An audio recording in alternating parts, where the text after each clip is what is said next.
अब आया आनंद। अब ज्ञात हुआ ना कितना बल है हमारे असुर महायोद्धा में।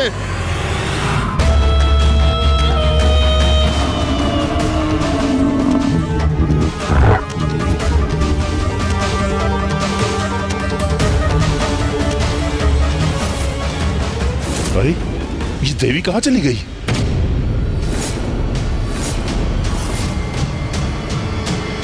जो देवी मेरी दृष्टि से दूर हो गई उस पर कैसे वार करूं? क्या हुआ महेश पोंड्रक? मुझे ही ढूंढ रहे हो ना? ओह, तो यही खड़ी है ये।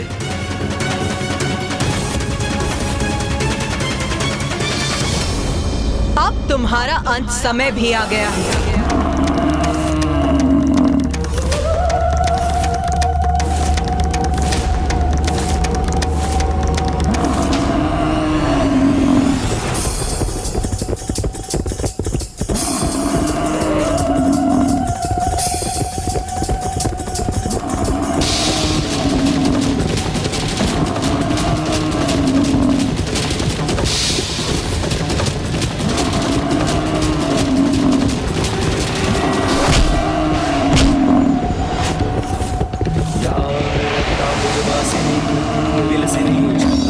तेजस्विनी या रक्तारुधिरांबरा हरे सखी या श्री मनोलालिनी या रत्नाकर मंथना।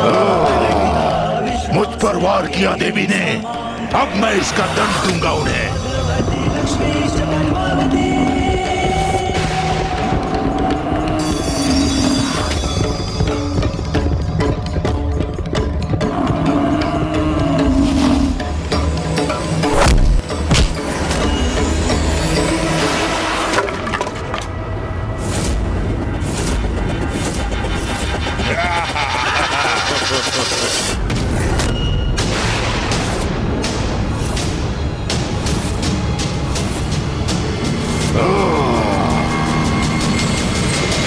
देखा भ्रातामुंड, किस प्रकार महेश पौंद्र ने उस देवी का दंड विलक कर दिया। बस अब इसका अंत भी करना चाहिए महेश पांड्रक को। हाँ, दंड के बिना अब क्या करेंगी देवी? दुष्ट असुर, अब तेरा अंत निश्चित है।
माता चंडमारी ने इस असुर का भी अंत कर दिया।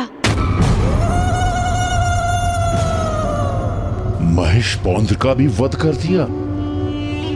इस देवी ने कितनी निर्ममता के साथ उसका वध किया, आपने देखा भ्रातामुन?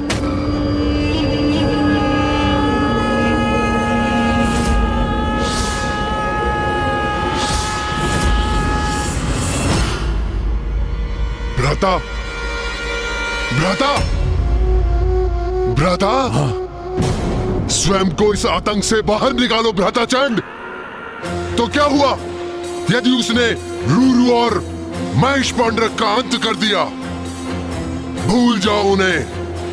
कौन थे वो दो दुर्बल असुर?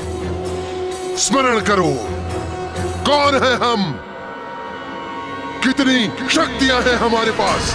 ब्रह्मदेव का वरदान प्राप्त है हमें, अति बलशाली है हम, चंड और मुंड है हम।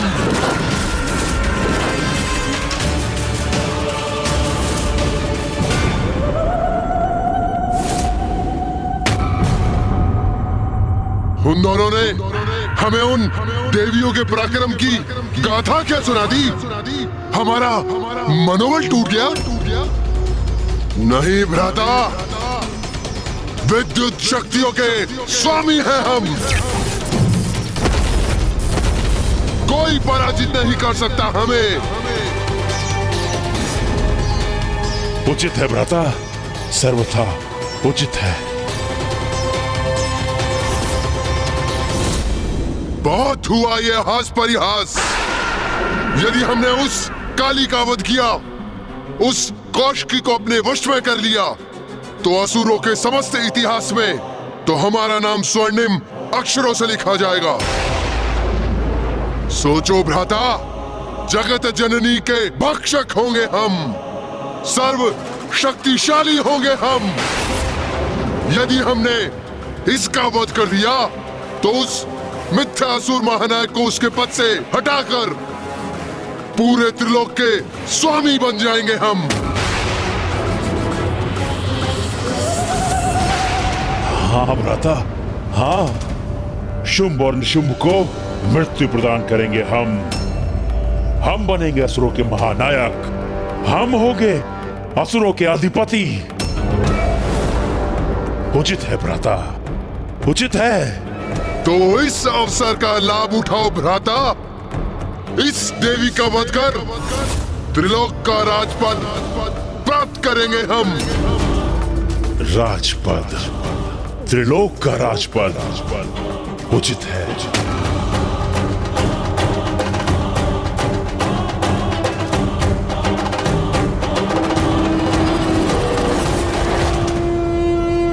ये तो तुम्हारा सौभाग्य है नारियों कि तुम्हारा अंत हम दोनों महाशक्तिशाली भ्राताओं के हाथ नियत है। इतना सब होने के पश्चात हम तुम्हारा अंत इतनी सहजता से नहीं करेंगे। अपने भयंकर अंत के लिए तैयार हो जाओ तुम सब।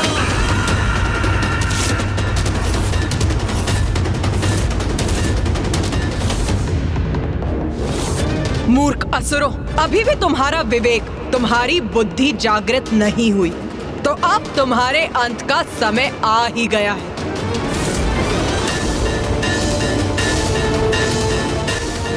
चंड और मुंड शक्तिशाली अवश्य हैं, किंतु माँ काली, माँ चंडमारी और माँ कौशिकी का क्रोध भी अपने चरम पर है। अब जो होगा उचित ही होगा। चिंता मत करो देवी, तुम्हारी मृत्यु अवश्य होगी, किंतु उसमें अधिक समय नहीं लगाएंगे हम, क्योंकि तुम तो हमारे वास्तविक कार्य में एक बाधा मात्र हो, जिसे अपने मार्ग से हटाकर अपने वास्तविक लक्ष्य यानी देवी कौशिकी तक पहुंचकर उसे बंदी बना लेंगे हम।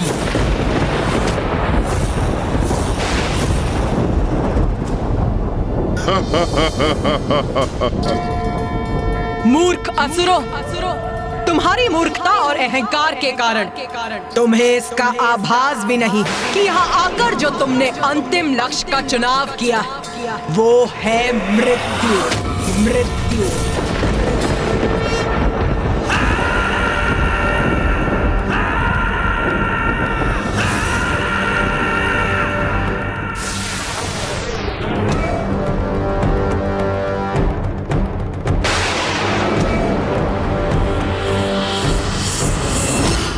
मेरे असुर सैनिकों, इन तुच्छ नारियों ने हमारे समक्ष शीश उठाने का, हमें चुनौती देने का दुस्साहस किया है, जिसका भयंकर दंड इन्हें अवश्य मिलना चाहिए।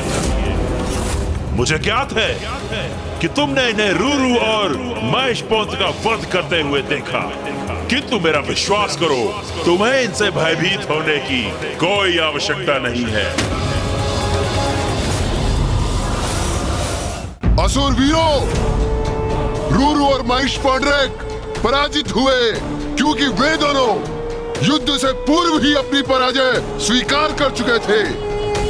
आतंकित थे इस देवी से, और जो योद्धा युद्ध से पूर्व ही अपनी पराजय स्वीकार कर ले, वो अपनी मृत्यु के द्वार स्वयं ही खोल देता है। स्मरण रखो, अति शक्तिशाली योद्धा है हम, शक्तिशाली असुर सेना है हम। निडर होकर युद्ध करो और अंत करो इस देवी का। हाँ, उचित कहते हैं सेनापति चंडमुंड। निडर रहेंगे हम, विजयी होंगे हम, इन नारियों का वध करेंगे हम। असुर शक्ति की, चंडमुंड की, असुर शक्ति की, असुर शक्ति की जय, चंडमुंड की। हमारे असुर वीरों, इतना स्मरण रखना है तुम्हें कि तुम्हारे सामने कोई महायोद्धा नहीं, मात्र ये तुच्छ नारियां हैं। बस इनका ही अंत करना है तुम्हें। जो भी असुरवीर इसमें प्रमुख भूमिका निभाएगा, उसे हमारी ओर से बड़ा पुरस्कार प्राप्त होगा। उचित कह रहे हैं सेनापति मुंड। दुर्बल नारियों से भयभीत होना व्यर्थ है। इनका अंत करेंगे हम, पुरस्कार प्राप्त करेंगे, विजयी होकर लौटेंगे यहाँ से। उत्साहित हो गई है हमारी सेना, अब इन दुष्टाओं का अंत दूर नहीं। कैसे भीरू सेनापति हो तुम दोनों? स्वयं को पीछे रख पुनः अपनी सेना को आगे कर रहे हो तुम। कैसे भीरू सेनापति हो तुम दोनों? हम लोग नीचे कैसे आ गए? उन्हें आगे बढ़ने के लिए प्रेरित कर तुम उन्हें मृत्यु के मुख में ढकेल रहे हो। साहस है तो स्वयं आगे बढ़ो, युद्ध करो मुझसे।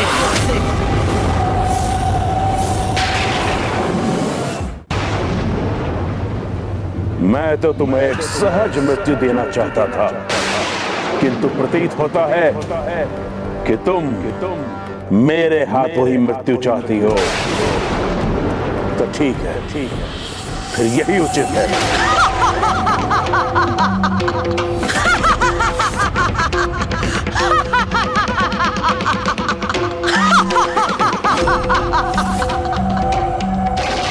तुम अकेले मेरे समक्ष तो वैसे भी नहीं टिक सकते।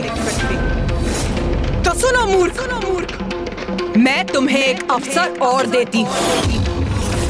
तुम और तुम्हारे भ्राता दोनों मिलकर मुझ पर वार करो।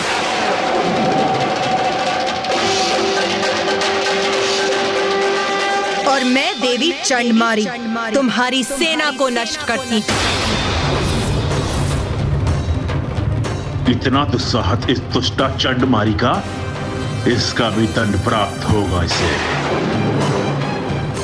जाओ असुरवीरों, जाओ और जाकर इसका वध करो। और हम इस देवी काली का अंत करेंगे। आक्रमण करो, वध करेंगे हम देवी का, आगे बढ़ो।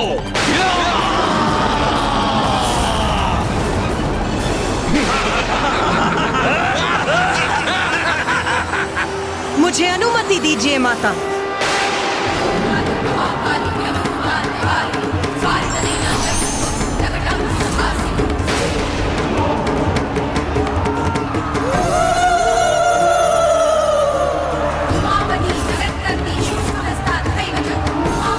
आज तुम सबका लहू बहेगा यहाँ।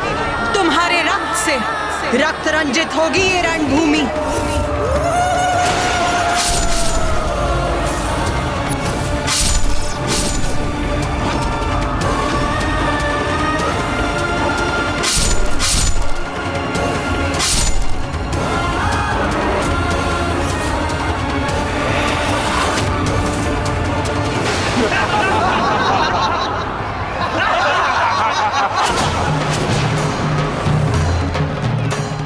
आज तुम चारों ओर से घिरी हो देवी।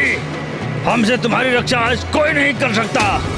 आज तुम्हारा वध निश्चित ही करके रहेंगे। कौन किसका वध करेगा ये तो अभी स्पष्ट हो जाएगा।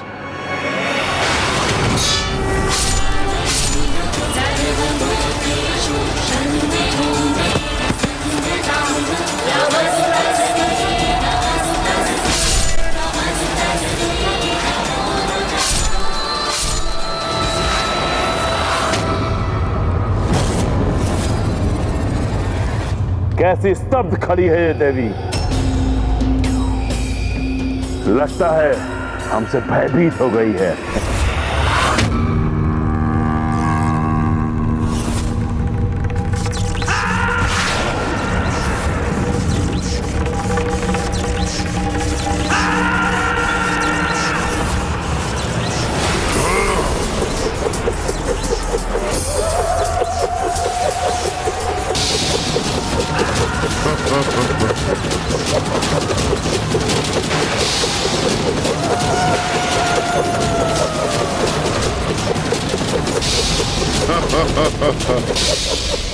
कितने भीरू हैं ये दोनों चंडमुंड।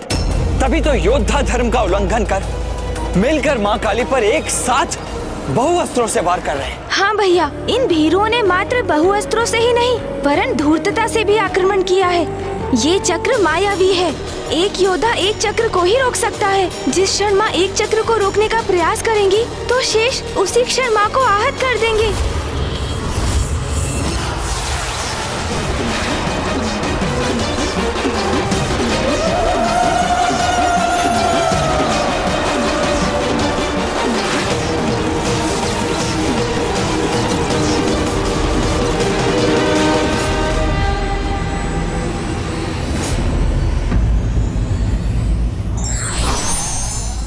नारी को दुर्बल समझने की भूल करने वाला शक्तिशाली नहीं अपितु निर्बल होता है।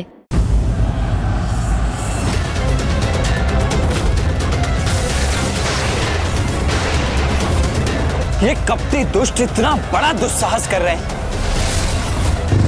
अरे साहस है तो अकेले युद्ध करो ना मेरी माँ से। शांत हो जाइए भैया। संसार की समस्त शक्ति उन्हीं से उत्पन्न होकर उन्हीं में समाहित होती है, क्योंकि देवी आदि शक्ति है वो, जगत जननी है वो। ये दोनों तो क्या, समस्त असुर सेना भी उन पर आक्रमण कर दे तब भी उन्हें कोई क्षति नहीं पहुंचेगी।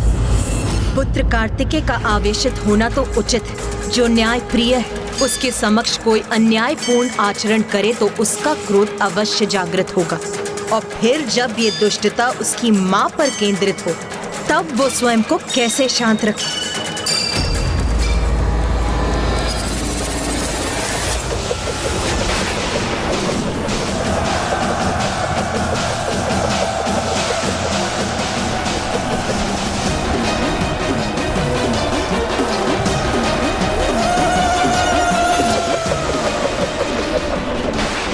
तुम्हारे प्रत्येक प्रहार का उत्तर है मेरे पास।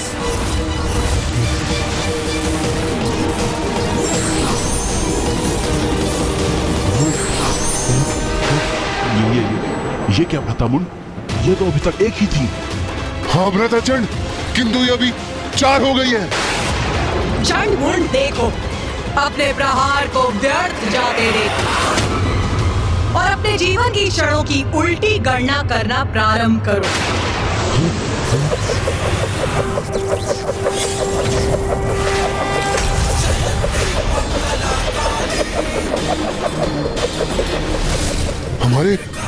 मायावी चक्र रोक दिए जो मृत्यु प्रदान किए बिना नष्ट ही नहीं हो सकते। उन्हें हमारी ही सेना पर लक्षित कर दिया इस देवी ने।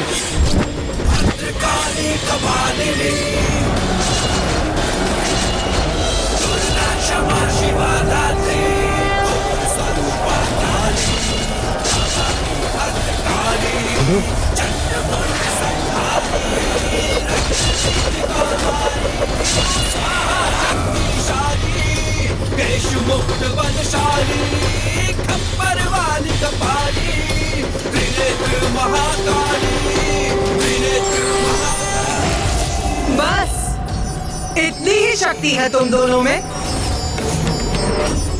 यही थे तुम्हारे सबसे शक्तिशाली आयुध शस्त्र।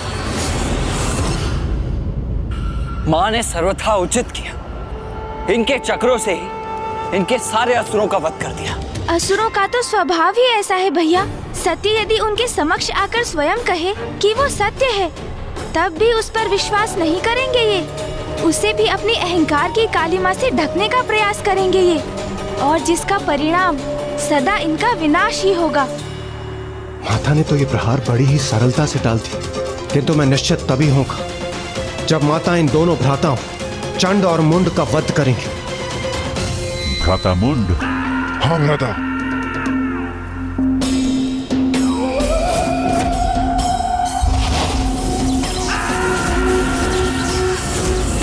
मूर्खों, ये बालकों की क्रीड़ा करोगे मेरे साथ? बालकों की क्रीड़ा तो अब तक हो रही थी देवी। अब तुम चंड मुंड की प्रचंड विद्युत शक्ति का सामना करोगी।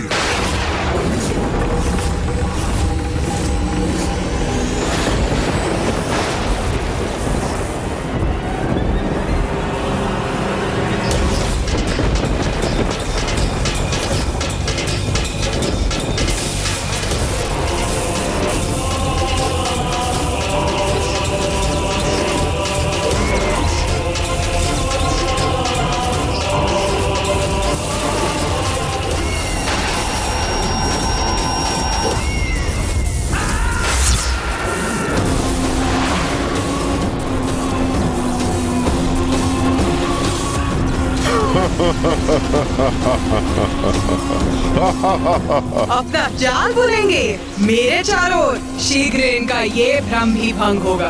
अभी हमारी वास्तविक शक्ति से परिचित कहाँ हो देवी?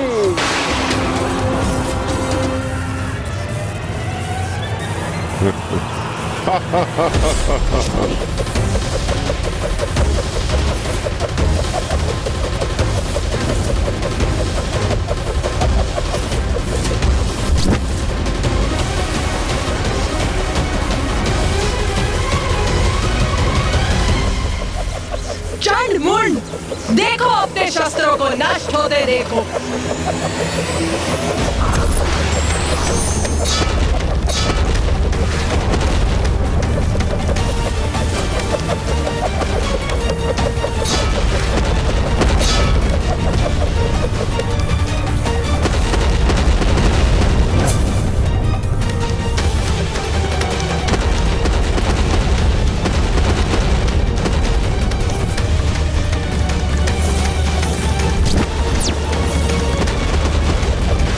गति बढ़ाइए भ्राता मुंड। ठीक है भ्राता।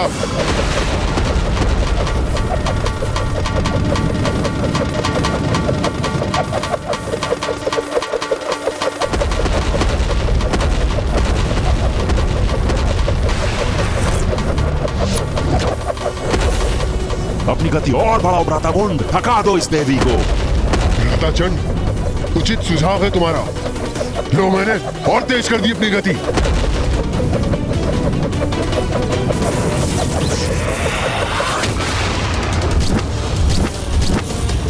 अब तो माँ काली को देखने में भी असमर्थ हूँ। चंड और मुंड बहुत तीव्र गति से उनके चारों ओर घूमकर उन पर खड़ग प्रहार कर रहे हैं, और वो भी उतनी ही तीव्र गति से उनके वो खड़ग नष्ट कर रही हैं। वो मूर्ख चंड और मुंड अभी भी कुछ नहीं समझ पा रहे। वो क्या नहीं समझ पा रहे हैं भैया? यही गणेश कि माँ तो इन दोनों के साथ क्रीड़ा कर रही है, जिसके उपरांत जितनी तीव्रता से माँ का क्रोध जागृत होगा, उतनी ही अधिक दुर्दशा होगी इन दोनों की।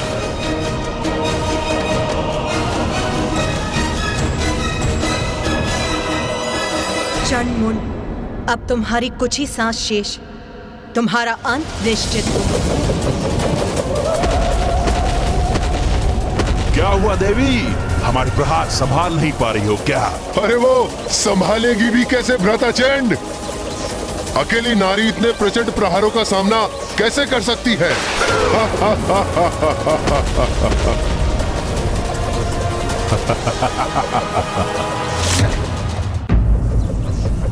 हे नारी, हम तो अनंत काल तक इसी प्रकार प्रहार कर सकते हैं, पर तुम अवश्य थक जाओगी।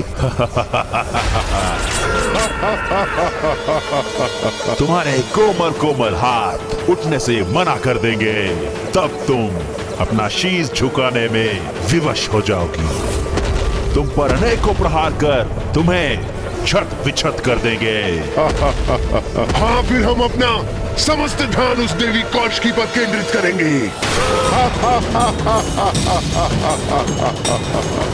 इतने अपमानजनक शब्द मेरे और देवी कौशिकी के प्रति, इन दोनों की दुष्टता चरम पर पहुंचकर मेरे क्रोध में वृद्धि कर रही।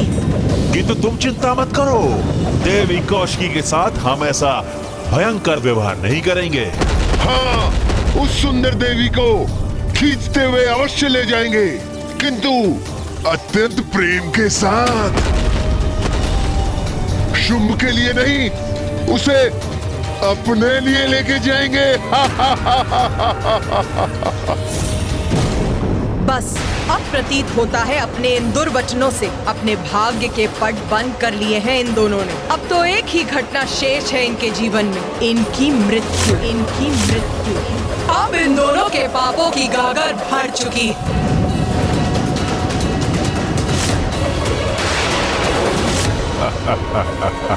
क्या हुआ देवी, हाथ क्यों झुका लिए? क्या अपनी पराजय स्वीकार कर ली क्या? हमारा अंत करोगी, यही कहा था ना तुमने। अब देखो, हम करेंगे तुम्हारा अंत।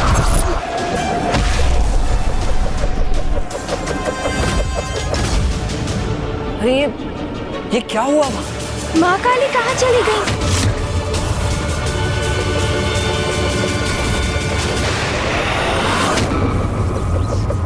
भ्रातामुंड, वहाँ कुछ घटित हुआ है। हाँ भ्राताचंड, वो देवी अब दिखाई नहीं दे रही है। हमें थोड़ा ध्यान से देखना चाहिए। उचित है, लेकिन उसके लिए हमें अपनी गति धीमी करनी पड़ेगी।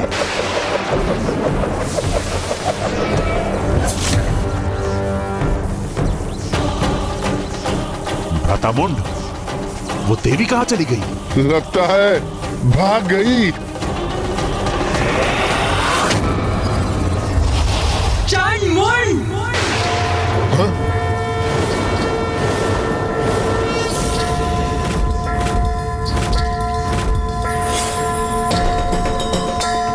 भ्रातामुंड, ये तो यहाँ है। हाँ भ्राताचंड, देख रहा हूँ मैं, ये हमसे भी ऊपर पहुंच गई है।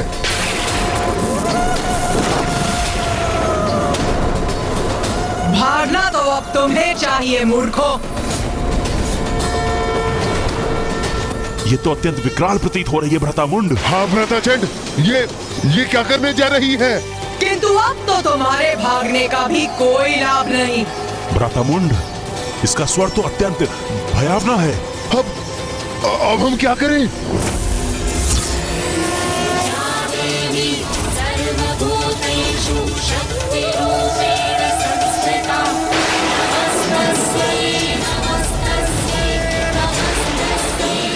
मैंने कहा था, अंततः माँ इनकी बड़ी दुर्दशा करेंगी। अरे ये क्या कर रही हो तुम देवी? मुक्त करो मुझे। ये तो मुझे उठा क्यों रही हो?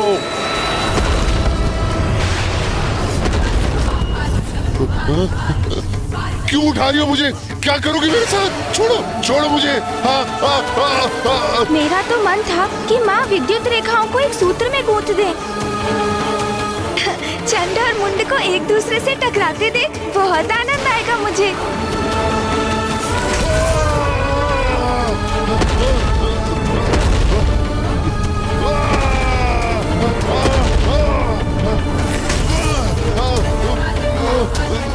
तुम्हें तीव्र गति तेजी से घूमकर वार करने में बहुत आनंद आ रहा था ना? तो लो, अब और गति देती हूँ तुम्हें। अब और तीव्रता से घूमो।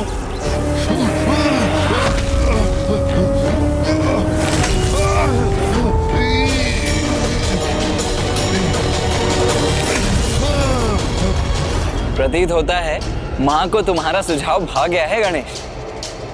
माँ ने दोनों रेखाओं को इस प्रकार एक साथ गूंथ दिया है जैसे प्रतीत होता है किसी के केशों की चोटी है। हाँ भैया।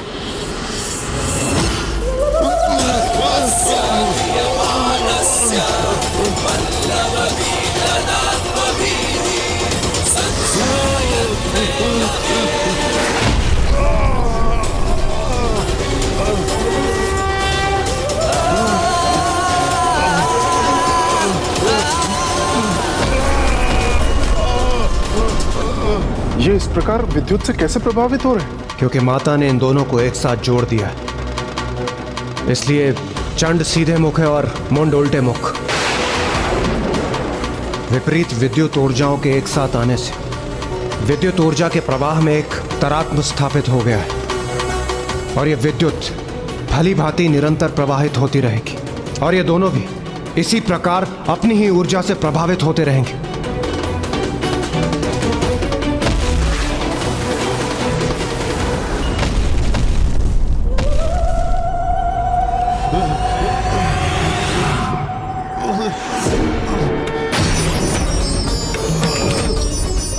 जैसे ही हम उस स्त्री के निकट पहुंचेंगे हम उसे एक अंतिम चेतावनी देंगे जो उसके लिए समर्पण कर हमारी बंदी बन हमारे साथ आने का अंतिम अवसर होगा।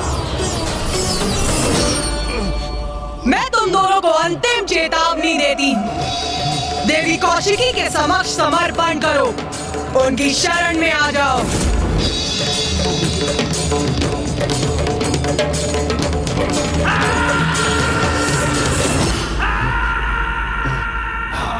क्षमा मांगे, समर्पण करें, वो भी हम। वो भी एक नारी से? हमसे तो क्षमा अब तुम मांगोगी।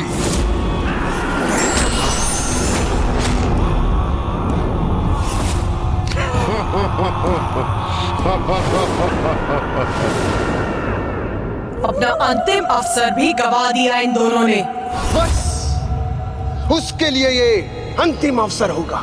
उसके बाद हम नहीं, हमारे बाण बात करेंगे, हमारे बाण बात करेंगे, बाण बात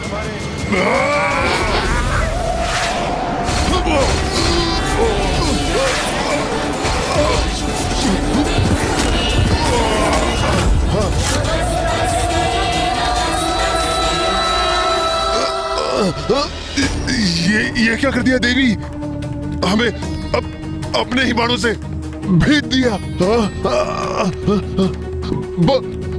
बहुत पीड़ा हो रही है।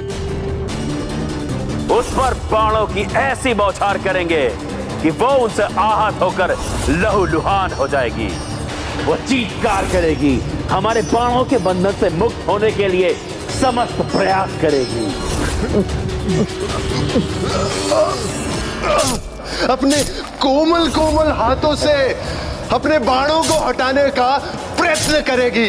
तब मैं और चंड उसे अपने विद्युत पाश फेंक कर बंदी बना लेंगे। अब अपने पाश से बंदी बनाऊंगी तुम्हें।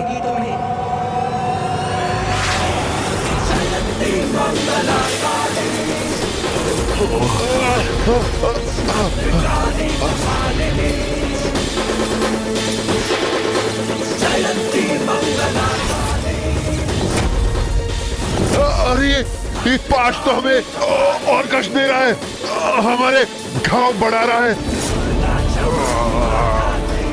छोड़ दो हमें, और कोई भूल नहीं करेंगे हम। हमें जाने दो, हमें जाने दो।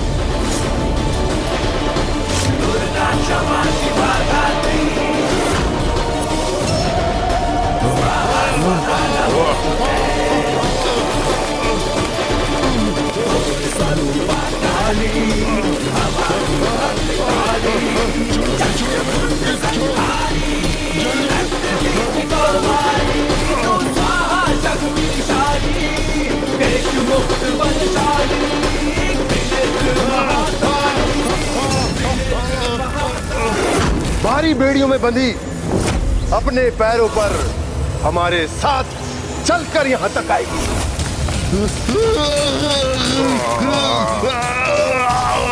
मैं उसके केश थाम लूंगा। वो हमारे आगे हाथ जोड़कर असहाय अवस्था में आकर रुदन करेगी।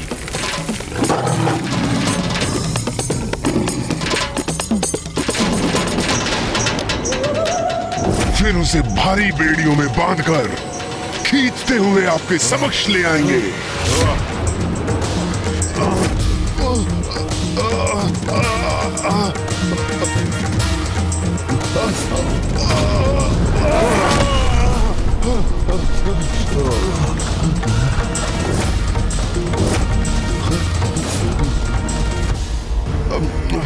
वो हमारे आगे हाथ जोड़कर असहाय अवस्था में आकर रुदन करेगी।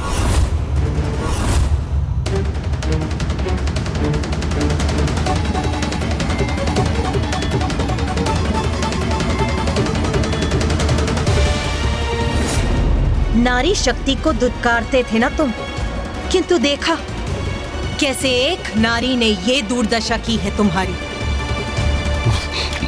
किंतु तुम तो क्षमा योग्य भी नहीं।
उसके अहंकार को खंडित करते हुए हम उसे इस राज्यसभा में लेकर आएंगे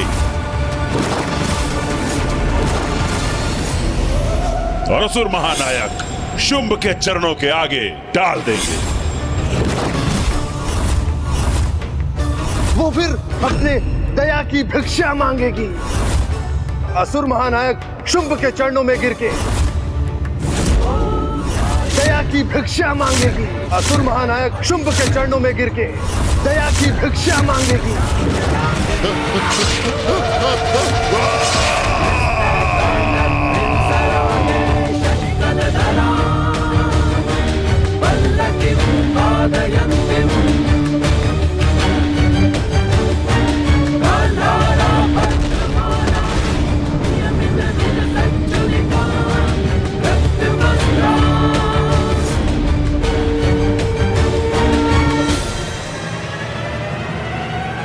देवी काली, तुमने चंड मुंड का वध किया है, इसलिए आज से तुम संसार में देवी चामुंडा के नाम से भी जानी जाओगी और समस्त संसार देवी चामुंडा की पूजा करेगा।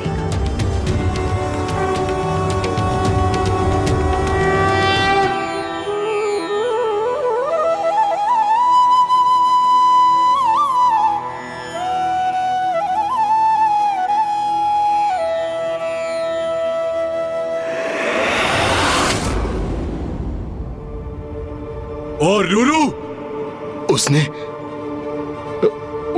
उस असुर देवी ने उसका भी वध कर दिया।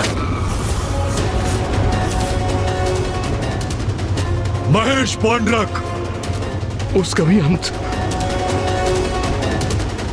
उसी देवी ने किया। असुर महानायक,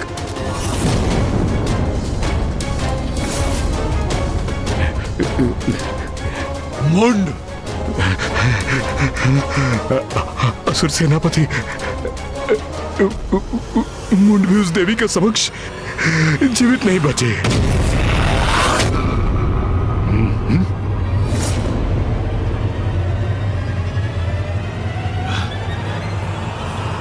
चंड!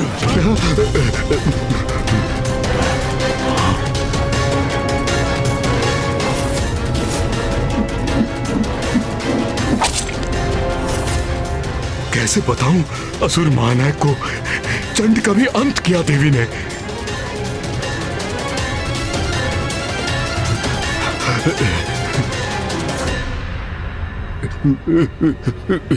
उस देवी ने उस नारी ने उसका भी, उसने चंड का भी वध कर दिया।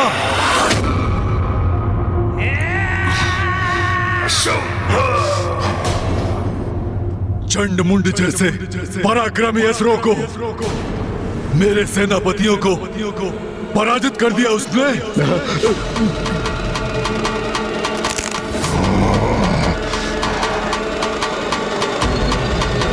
महापराक्रमी असुर चंड मुंड और धूम्रलोचन तीनों को भी अपना सेनापति नियुक्त करता हूं।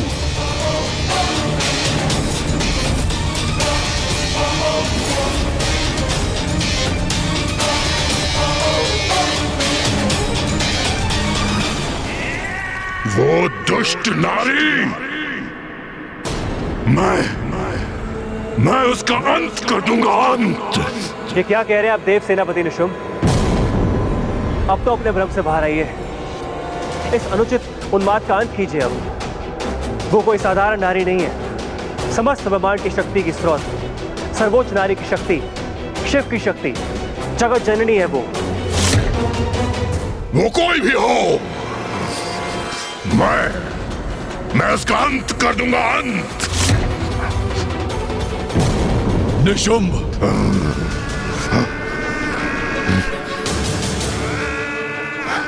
जी भैया।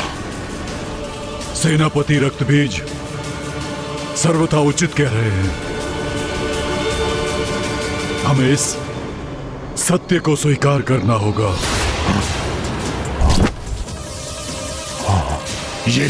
ये क्या कह रहे हैं भ्राताचुंब?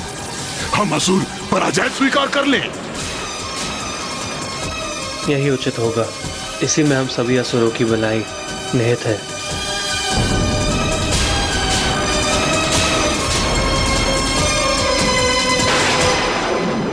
माँ चामुंडा की जय!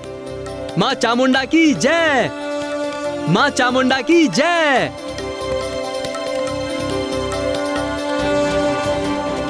गणेश जी, मैं स्वयं को रोक ही नहीं सका। मुझे माँ की लीला का प्रत्यक्षदर्शी बनने की इतनी तीव्र इच्छा जो थी, ये तो मेरा सौभाग्य है कि मैं माँ काली के देवी चामुंडा रूप की लीला का साक्षी बना।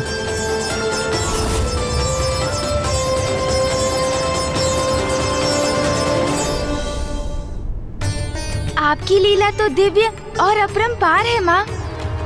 आपकी लीला ने ही हमें एक चमत्कारी युद्ध का प्रत्यक्षदर्शी बनाया और आपकी ही लीला के कारण माँ चामुंडा का नाम भी जगत के समक्ष आया। चंड और मुंड का वध करने के कारण आज से आप देवी चामुंडेश्वरी और मुंडेश्वरी नाम से भी संसार में पूजी जाएंगी। आपके मंदिर की स्थापना होगी, जहाँ आपके दर्शन मात्र से आपके भक्तों में शत्रुओं पर विजय प्राप्त करने की शक्ति प्राप्त होगी। प्रणाम माता। मैं अचंभित हूँ कि एक नारी से भयभीत होकर हम पराजय स्वीकार कर लें। ये आप सुझाव दे रहे हैं भ्राताशुंभ?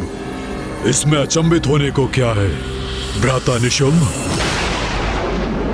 धूम्रलोचन, रुरु, महेश पौंड्रक ही नहीं किंतु अपराजय महायोद्धा चंडमुंड के साथ हमारी असुर सेना के एक बड़े भाग का अंत हो चुका है और इन सभी का वध किया है उस नारी देवी कौशिकी ने। ये क्या हो गया है भ्राताशुंभ को? क्या वो भी अपना साहस खो बैठे?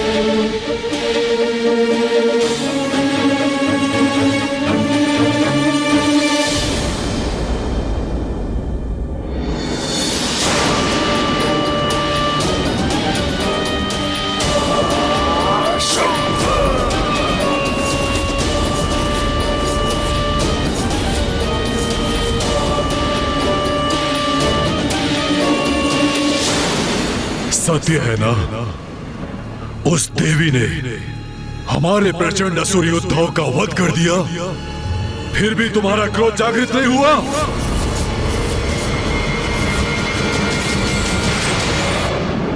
सत्य तुम्हें व्याकुल नहीं करता? तुम्हारे हृदय का रक्त क्रोध से नहीं उबलता? बोलो रक्त बीज, बोलो।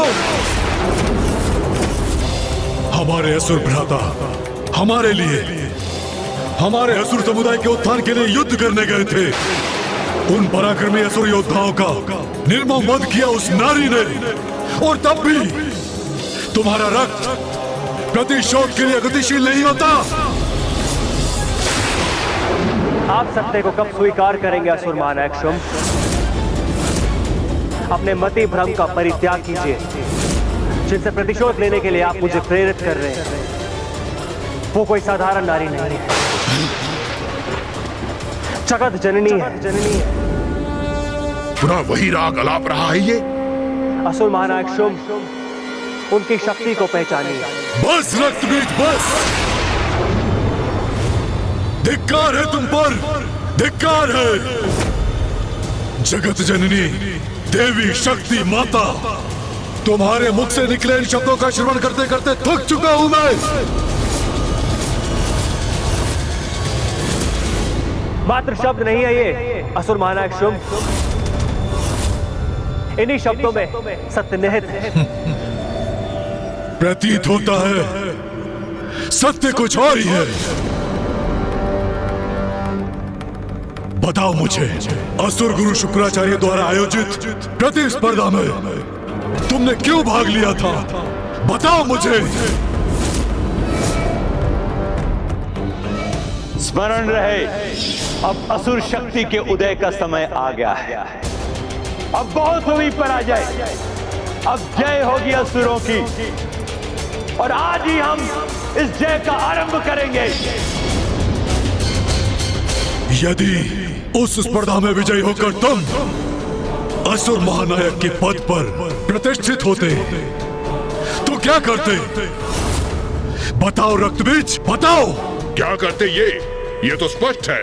असुर समुदाय के मान को दांव पर लगा देता ये, और इसके अधीन सभी असुर योद्धा उस नारी के भय से अपने अस्त्र को छोड़कर कंगन धारण कर कहीं छिपे बैठे होते। अपना स्वर नीचे रखो रक्तबीज, नीचे।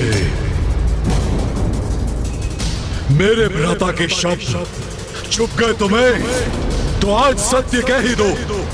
बताओ मुझे, तुम्हारी निष्ठा हम असुरों के प्रति है या उस नारी के प्रति?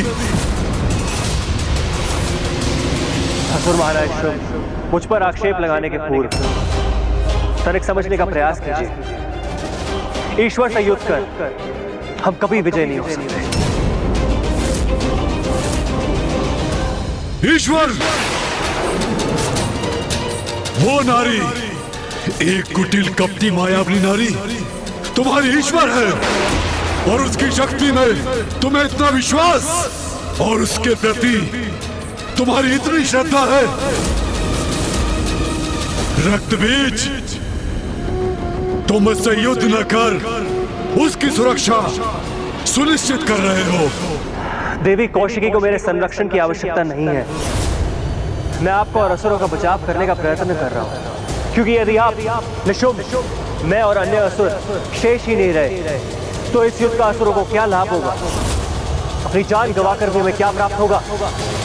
बस बस रक्तबीज, बस।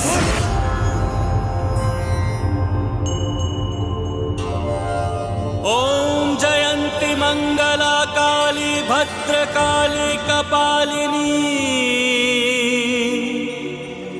दुर्गा क्षमा शिवा धात्री स्वाहा स्वधा नमोस्तुते।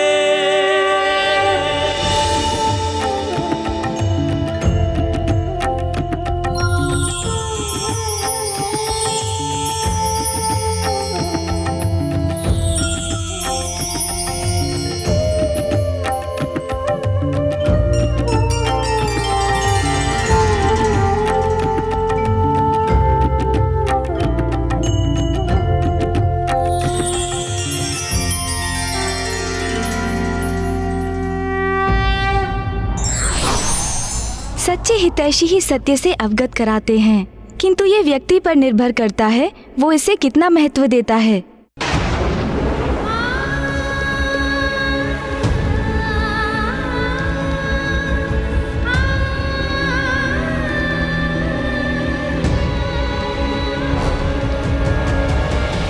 इंद्रदेव, सूर्यदेव, वायुदेव, अग्निदेव, वरुण देव, आप सभी की पत्नियां सुरक्षित हैं, क्योंकि मेरा कवच उन्हें किसी भी अहित से सुरक्षित रखेगा।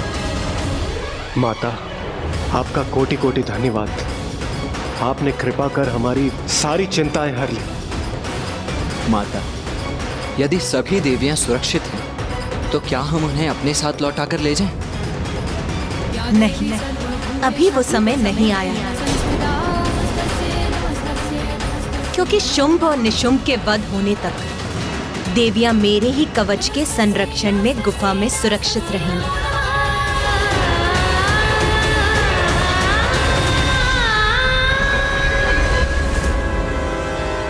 देवी कौशिकी को मेरे संरक्षण की आवश्यकता नहीं है। मैं आपका और असुरों के बचाव का प्रयत्न कर रहा हूँ। बस बस जाओ यहाँ से, चले जाओ यहाँ से रक्तबीज। इन्हें समझाने के मेरे सभी प्रयत्न विफल हो गए हैं। अब मेरा यहाँ से निकलने का समय आ गया है। जिस दिवस में असुर महानायक के पद पर स्थापित हुआ था, मैंने समस्त असुर समुदाय को साक्षी मानकर एक प्रण लिया था कि असुर शक्ति को आधार बनाकर संपूर्ण त्रिलोक में अपने असुरों की प्रभु सत्ता स्थापित करूंगा। किंतु तब मुझे यह कहा गया था कि मेरा ही एक अत्यंत शक्तिशाली और महत्वपूर्ण सेनापति मेरी ही सबसे बड़ी दुर्बलता का रूप लेगा। यहाँ और रुककर मैं अपने असुर समुदाय के प्रति अपनी निष्ठा प्रमाणित नहीं कर सकता।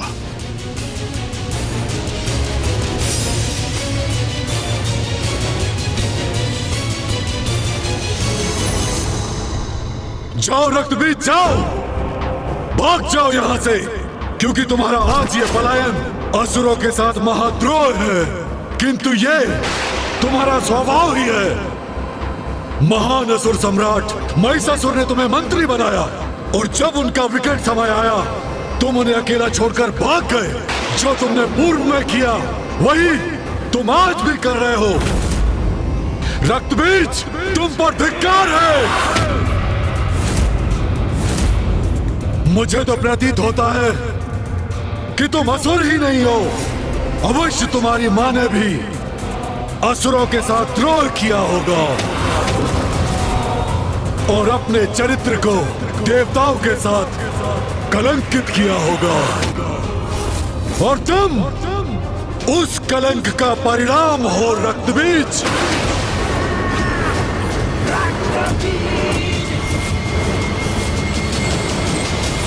उचित कहा भ्राता आपने। कभी तो बार बार देवियों का साथ देकर अपने आप को कलंकित करता है ये। सुना तुमने जो मेरे भ्राता ने कहा, वो कल सभी असुरों की जीवा पर होगा, और सभी असुर यही कहेंगे कि तुम्हारी मां के ही कारण तुम्हारी निष्ठा देवताओं के प्रति है। कभी देवी कात्यायनी तो कभी देवी कौशिकी। इन देवियों के लिए अपने ही नायकों का परित्याग कर तुम भाग जाते हो। बस बस, इतना दुस्साहस कैसे कर लिया तुमने?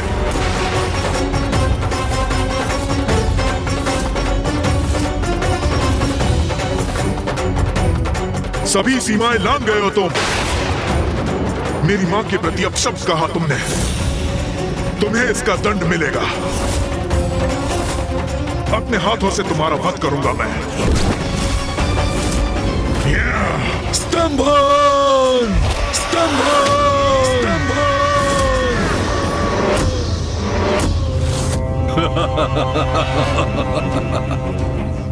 एक साधारण नारी से युद्ध करने में तुम्हारे प्राण सूख रहे हैं, और मुझ जैसे असुर महानायक शुंभ से युद्ध करने के लिए तुम तत्पर हो।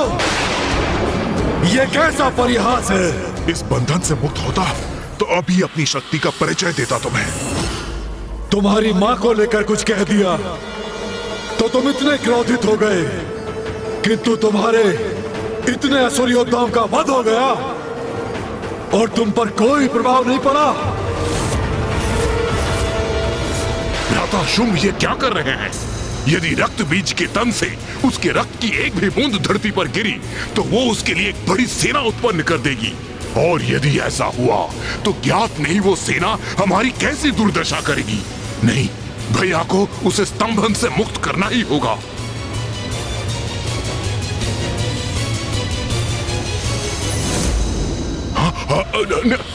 रुके भैया, उसे स्तंभन से मुक्त कीजिए। ये युद्ध नहीं करना चाहता है तो इसे जाने दीजिए। क्यों अपनी शक्ति को व्यर्थ कर रहे हैं इस पर? उचित है निशुंभ, उचित है। मेरे स्तंभन से मुक्त हो जाओ।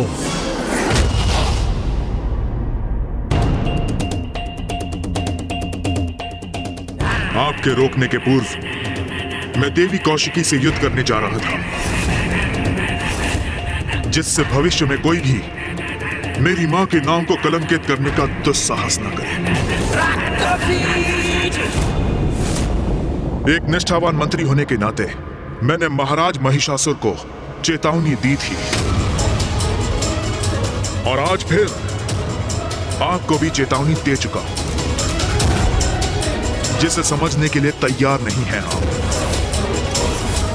जो दुर्दशा धूम्रलोचन और चंडमुंड की हुई है, आज वही मेरी भी होगी, और उसका समस्त दोष आपका होगा। आपका अहंकार ही हमारे विनाश का कारण बनेगा। मैं अपने महानायक के प्रति अपने उत्तरदायित्व से भली भांति परिचित हूं, इसलिए मैं देवी कौशिकी से युद्ध करूंगा। किंतु आज असुर महानायक ने मुझे मेरा स्थान दिखा दिया है। मेरी मां का अपमान कर बता दिया है मुझे कि उनकी दृष्टि में मेरा स्थान कितना निम्न है। जय हो, असुर महानायक की जय हो।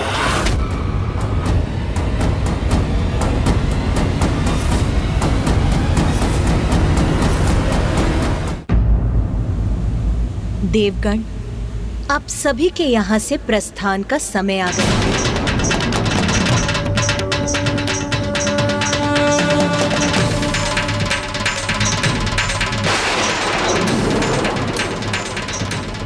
विंध्याचल पर्वत, वहीं स्थित है देवी कौशिकी।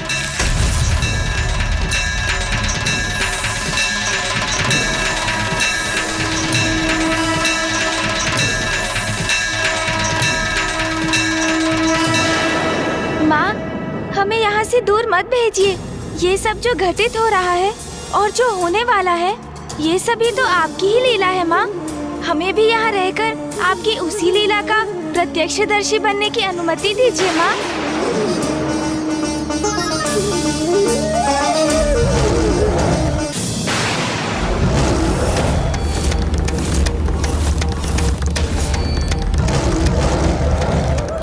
कौन है जो अपने काल से साक्षात्कार करने यहाँ आ रहा है?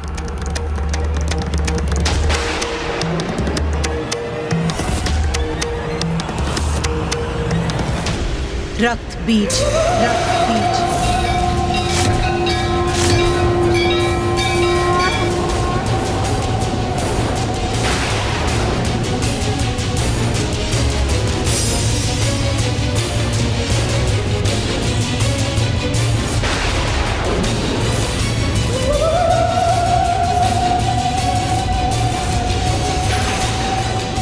जो भी है ये रक्त बीज, उसे माता तक कदापि नहीं पहुंचने दूंगी मैं।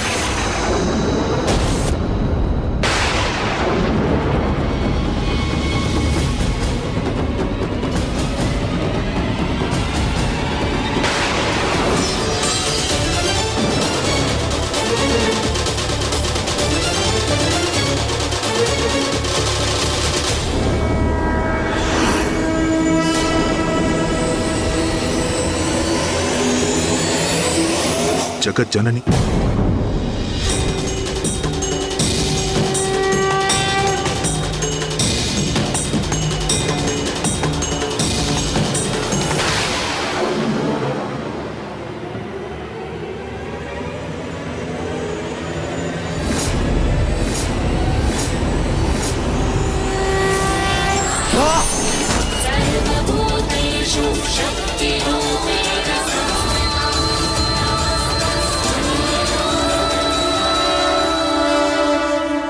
मुझे ज्ञात है देवी, आप जगत जननी हैं।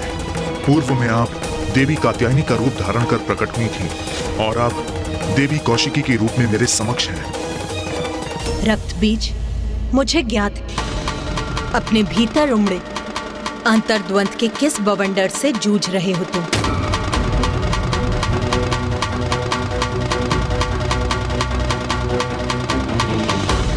मैं आपसे युद्ध करने के लिए विवश हूं जगत जननी। पूर्व में भी मैंने महाराज महिषासुर को चेतावनी देने का प्रयत्न किया था, किंतु मैं असफल हुआ और अब पुनः असुर महानायक शुंभ को आपकी शक्ति के प्रति सचेत करने में विफल हुआ हूं मैं। तब भी और अब भी जो उचित था वही करने का प्रयास किया मैंने, किंतु मेरा प्रयास व्यर्थ हुआ। मेरे अपने मुझे द्रोही कहकर दुत्कारने लगे, मेरी मां पे आक्षेप लगाकर उनका अपमान कर रहे हैं। मैं उस कलंक से मुक्ति पाने के लिए असुर महानायक शुंभ के सेनापति के रूप में आपसे युद्ध करने के लिए यहां प्रस्तुत हुआ हूं।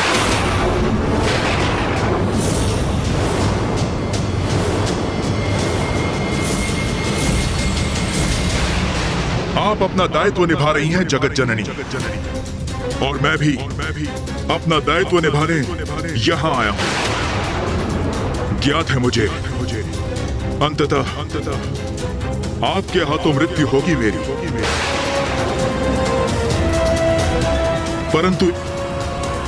परंतु एक क्षीण सी संभावना मेरे जीवित रहने की भी अवश्य है। इस युद्ध को अपने जीवन का अंतिम युद्ध समझकर मैं अत्यंत उदास था माता, किंतु फिर यहां आते समय मेरे मन में एक विचार कौंधा और मुझे प्रतीत हुआ कि मैं एक योद्धा हूं और एक योद्धा को अपने जय की आस, वो भले ही कितनी क्षीण क्यों ना हो, कभी नहीं त्यागनी चाहिए।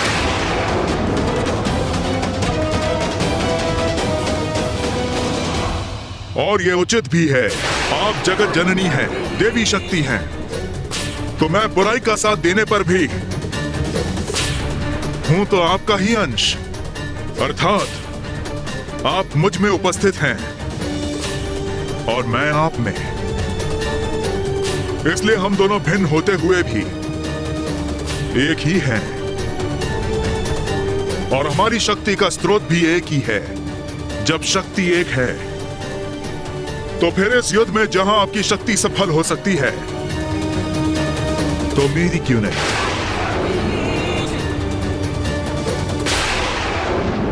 रक्तबीज, तुम्हारा जो कर्तव्य है तुम उसका पालन करो।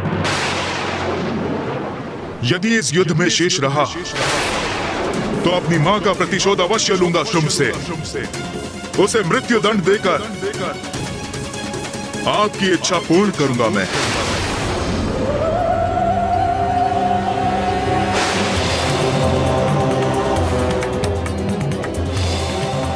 मैं आपसे युद्ध करने के लिए प्रस्तुत हूं माता। आज्ञा दीजिए देवी कौशिकी, वो आपसे युद्ध करने आया है, किंतु उसके पूर्व उसे मुझे पार कर आगे बढ़ना होगा।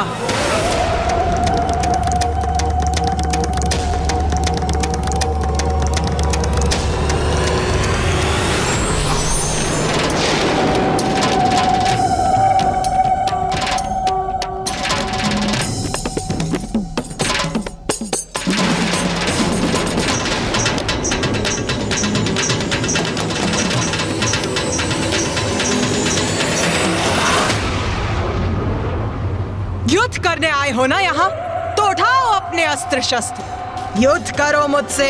मैं आपसे नहीं, देवी कौशिकी से युद्ध करने आया हूं। देवी कौशिकी तक पहुंचने के लिए सर्वप्रथम तुम्हें मुझसे आगे बढ़ना होगा, जो मैं कदापि होने नहीं दूंगी।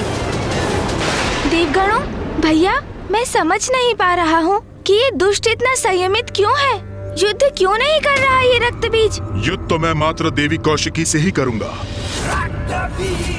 आप जाएं और उन्हें युद्ध के लिए मेरे समक्ष प्रस्तुत करें। मुझे आदेश देने का प्रयास कर रहे हो तुम? इतना दुस्साहस!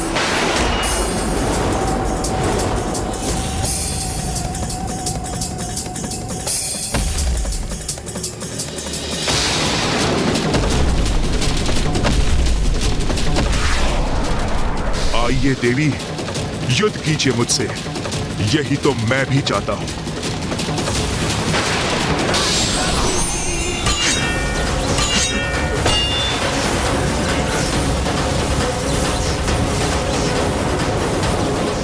अपने अंत के लिए तैयार हो जाओ रक्तबीज। इतना सरल नहीं है मेरा अंत।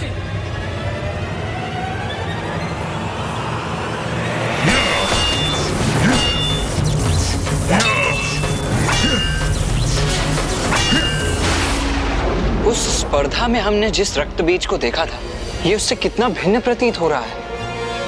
इसमें आए इस परिवर्तन का क्या कारण हो सकता है? हाँ भैया, उसी का विचार तो मैं भी कर रहा हूँ। अभी तक माता पर एक वार तक नहीं किया है इस असुर ने। बस अपना बचाव। भैया, कोई तो बात है जो हम भूल रहे हैं।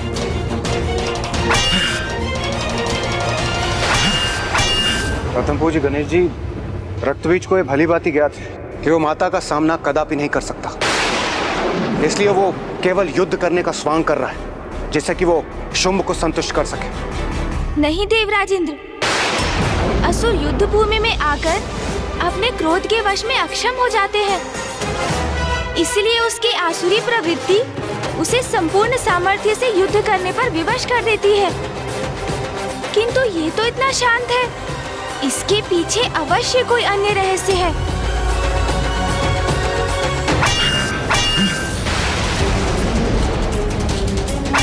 वार करो मुझ पर।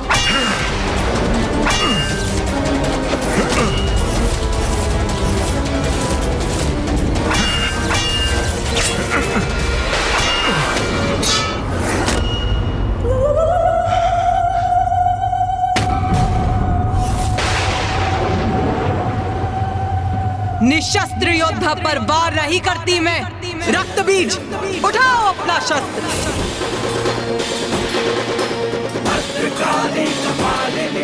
सुना नहीं? अपना शस्त्र उठाकर प्रस्तुत हो युद्ध में। उठाओ, वार करो मुझ पर।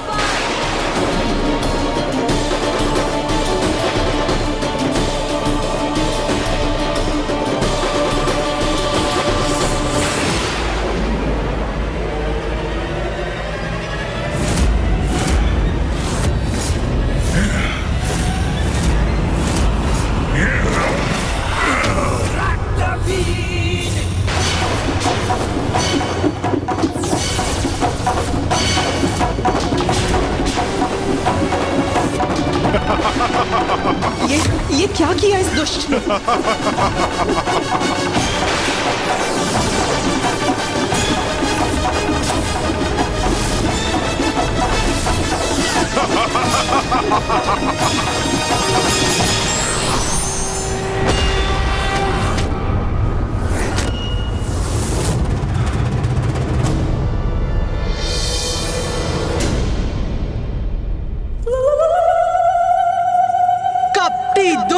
तूने छल से देवी कौशिकी पर वार करने का दुस्साहस कैसे किया?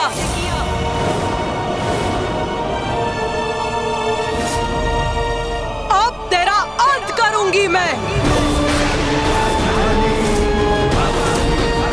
मुझे क्षमा करें जगत जननी, किंतु इस युद्ध में यही रणनीति अपनाने पर विवश हूं मैं।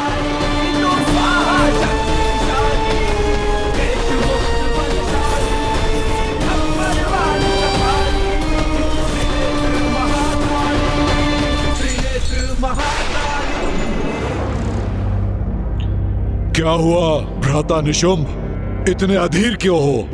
महाराज शुंभ, क्या रक्तबीज युद्ध करेगा? इस बात का हम विश्वास कैसे कर सकते हैं? देवी देवी कह के गुणगान गाने वाला वो द्रोही कदाचित अभी उस देवी के चरणों में गिरकर भजन गा रहा होगा। ऐसा कुछ नहीं होगा भ्राता निशुंभ। ऐसा कुछ नहीं होगा। ऐसा नहीं होगा ये आप किस विश्वास पे कह रहे हैं? क्योंकि रक्त बीज के स्वभाव से भली भांति परिचित हूं। वो हमारे समान निर्लज्ज नहीं है। उसकी मां का अपमान कर हमने उसकी भावनाओं को ठेस पहुंचाई है, और वो मूर्ख अपनी मां के सम्मान के लिए अवश्य युद्ध करेगा, अवश्य करेगा। कहीं वो धूम्रलोचन, रूरू, महेश पौंड्रक और चंडमुंड के समान उसकी मृत्यु हो गई तो? कैसे होगी उसकी मृत्यु, जिसके रक्त के प्रत्येक बूंद से एक और रक्त बीज उत्पन्न होगा। उसका रक्त बहा तो सहस्त्रों रक्त बीज उत्पन्न हो जाएंगे उसके साथ युद्ध करने के लिए। इसलिए उसका अंत असंभव है। रक्त बीज पर प्रहार ही उसे और शक्ति प्रदान करेगा, उसे असुरों के शत्रुओं का अंत करने में सक्षम बनाएगा। समझे भ्राता निशुंभ? कुछ ही समय में रक्त बीज लौटकर अपने विजय की गाथा सुनाएगा।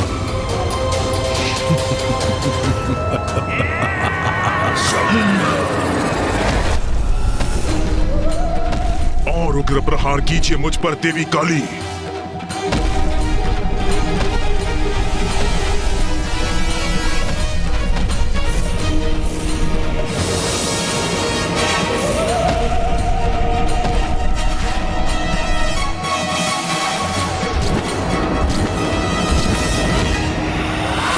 देवी कौशिकी पर छल युक्त प्रहार करने का उचित दंड प्राप्त होगा तुझे रक्त बीज। रक्त बीज? भैया, ये तो सर्वनाश होने जा रहा है। गणेश, क्या हुआ? तुम इस प्रकार इस असुर का नाम क्यों ले रहे हो? भैया, ये रक्त बीज तो वही असुर है जिसके रक्त से अनेकों असुर प्रकट होते हैं।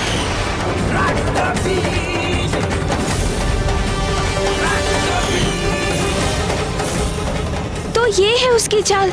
वो माता को क्रोधित कर रहा है, जिससे वो उस पर वार करे और उसका रक्त बहे, और जिससे उसके प्रतिरूप उत्पन्न हो और उसकी सहस्त्रों असुरों की सेना प्रकट हो जाए।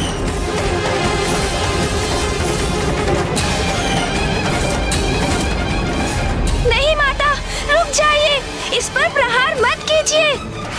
रुक जाइए माता, रुक जाइए। यही तो चाहता था मैं।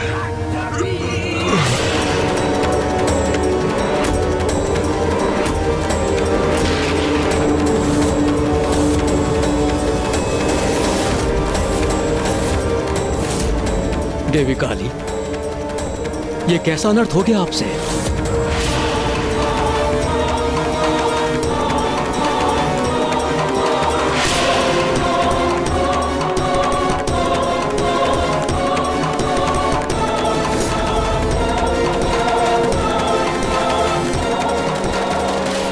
मुझे आप पर वार करना ही था, वही किया मैंने। मां काली को उत्तेजित कर स्वयं पर प्रहार कराने का यही उपाय था।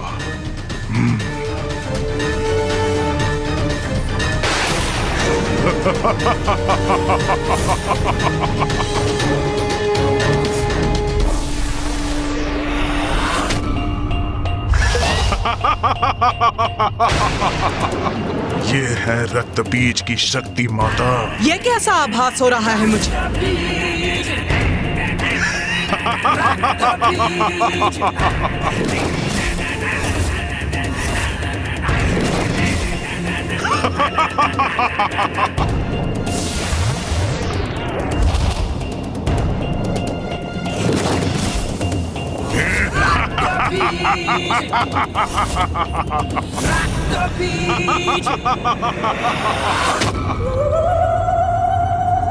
तो अभी अंत नहीं हुआ इसका? माँ को घेर लिया है रक्त बीज के उन प्रतिरूपों ने। अब माँ इन सहस्त्रों असुरों का अंत कैसे करेंगी?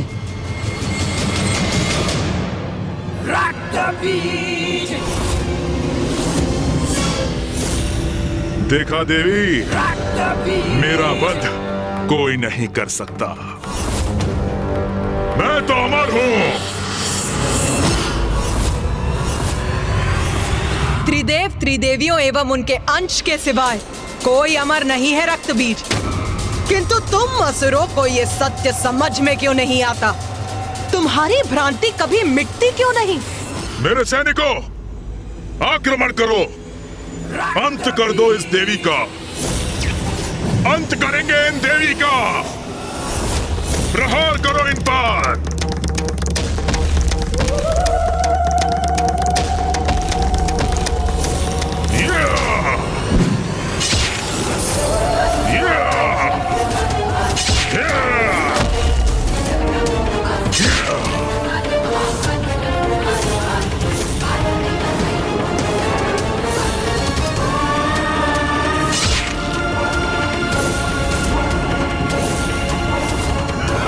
कितनी भी संख्या में प्रस्तुत क्यों ना हो जाओ, किंतु मैं तुम सभी का वध करूंगी।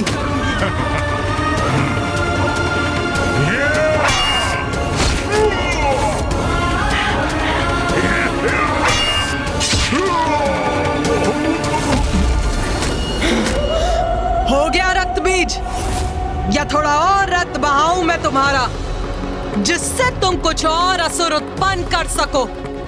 उसकी कोई आवश्यकता नहीं पड़ेगी महाकाली, क्योंकि आप तो मेरी सेना के निरंतर उत्पन्न होने का उपाय कर चुकी हैं।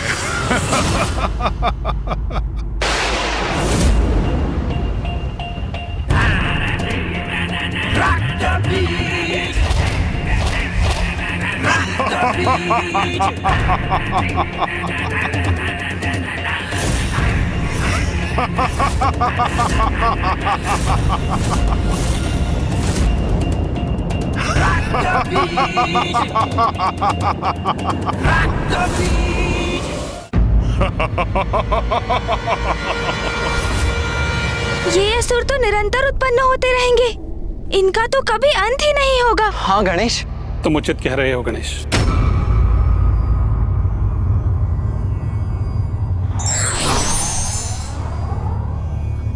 प्रणाम मामाश्री। प्रणाम मामाश्री श्री हरि नारायण।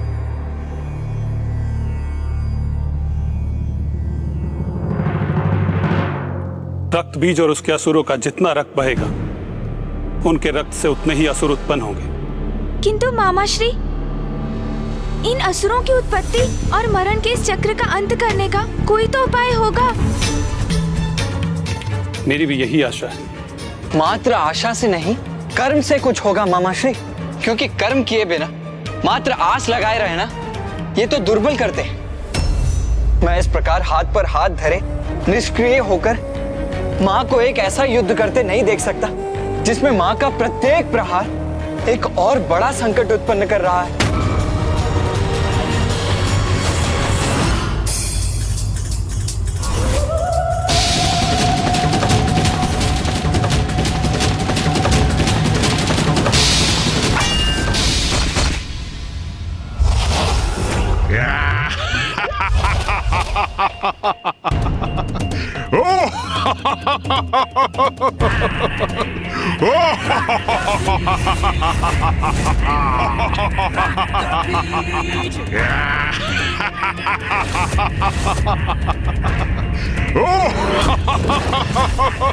माता, मुझे इन असुरों से युद्ध करने की अनुमति दीजिए। आगे बढ़ेंगे, विजयी होंगे, रुकेंगे नहीं हम। आक्रमण!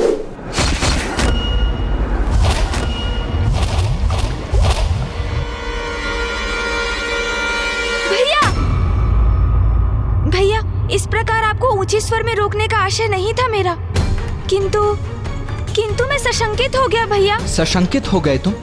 क्यों गणेश? कि कहीं आप माँ और इस असुर के मध्य युद्ध में हस्तक्षेप ना कर बैठे। किंतु यही तो उचित कर्म है ना गणेश। यदि माँ के स्थान पर कोई और स्त्री भी होती तो धर्मपरायण योद्धा का धर्म तो उनकी सहायता करना ही होता ना। किंतु भैया, वो कोई साधारण स्त्री कहाँ है? ये तो माँ के प्रति आपका स्नेह है, जिसके कारण आप उनकी क्षमता को अनदेखा कर रहे हैं। मैं अनदेखा कर रहा हूँ? क्या अनदेखा कर रहा हूँ मैं गणेश? यही भैया कि आप भी उनके एक भाग ही हैं। वो तो स्वयं संपूर्ण है, तो एक भाग संपूर्णता का सहायक कैसे हो सकता है?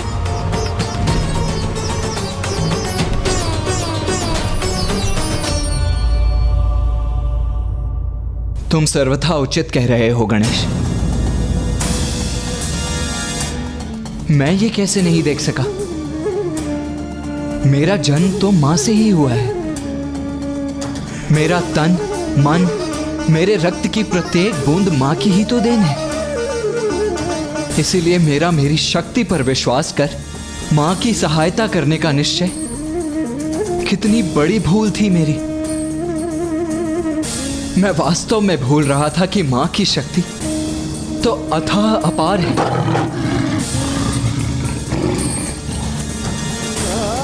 जैसे सागर का जल और जल की एक बूंद सागर की सहायता कैसे कर सकती है? मैं अवश्य क्षणिक आवेग में बह गया था गणेश। आप उचित कह रहे हैं भैया। जिस प्रकार हमारे शरीर में स्थित रक्त की प्रत्येक बूंद माँ की ही देन है, उसी प्रकार रक्त बीज की देह का रक्त भी माँ का ही अंश है। उसी रक्त को माँ के विरुद्ध उपयोग करने में आतुर है, बिना ये जाने कि वो रक्त तो माँ से ही उत्पन्न होता है, अंत में माँ में ही समा जाता है। जो शक्ति उसे माँ से ही प्राप्त हुई है, उसका उपयोग माँ के विरुद्ध कर वो कभी युद्ध में विजयी नहीं हो सकता।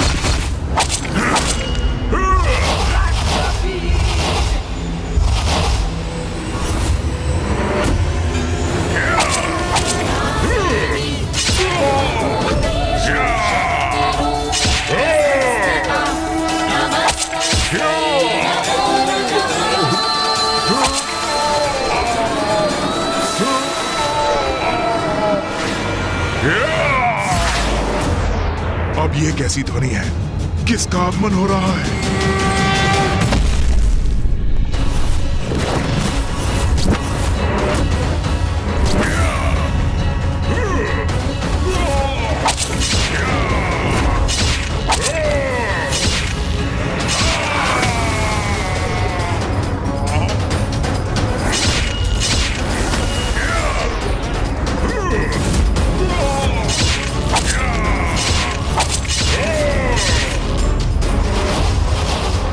यही तो विशेषता है मेरी। मेरे ऊपर आघात मेरा अंत नहीं करते, मुझे और बलवान बनाते हैं।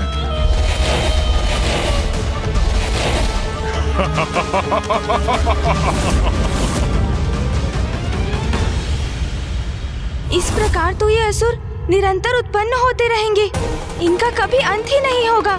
गणेश जी, आप उचित कह रहे हैं। इस प्रकार तो ये युद्ध अनंत काल तक ऐसे ही चलता रहे।